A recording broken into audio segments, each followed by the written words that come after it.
मैंने इंस्टाग्राम पे एक फ़ोटो देखा था, उसमें दो 5 रुपए के सिक्के थे 2001 की साल के, और उसके ऊपर 5 लाख लिखा था और उसके ऊपर एक मोबाइल नंबर दिया हुआ था।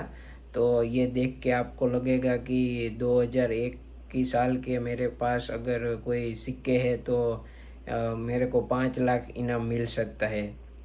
तो ये बिल्कुल फ्रॉड है, फेक है, ये कोई रियलिटी नहीं है। रियल में आपको कोई रुपये नहीं देंगे 5 लाख, वैसे ही थोड़ी ना दे देंगे। ये थोड़ी ना सोने के सिक्के हैं तो आपको ऐसे ही 5 लाख दे देंगे।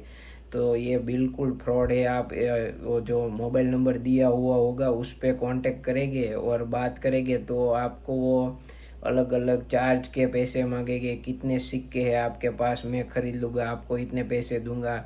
उसके उसके बाद में आपके पास से अलग अलग चार्ज लेके वो है ना आपके पास से पैसे वसूलते हैं। तो ये ऐसा कोई आप इंस्टाग्राम पे ऐड देखे तो इस पे बिल्कुल क्लिक नहीं करने का है। उसको फ़ोन करके नहीं बोलना है। ये फ़ोटो था वो तो कई सारे लोगों ने लाइक किया था, कमेंट भी किया था और शेयर भी किया था। मतलब कुछ भी, आप कुछ भी शेयर कर दोगे। ये बिल्कुल ऐसी कई सारी फेसबुक पे इंस्टाग्राम पे ऐड होती है जो बिल्कुल फेक होती है। आपको इस पे भरोसा नहीं करने का है, ऐसे ही थोड़ी ना कोई पैसे दे देंगे। तो ऐसे वीडियो देखने के लिए हम हमारे यूट्यूब चैनल के साथ आप जुड़े रहे। Be aware, be safe. Thank you for watching.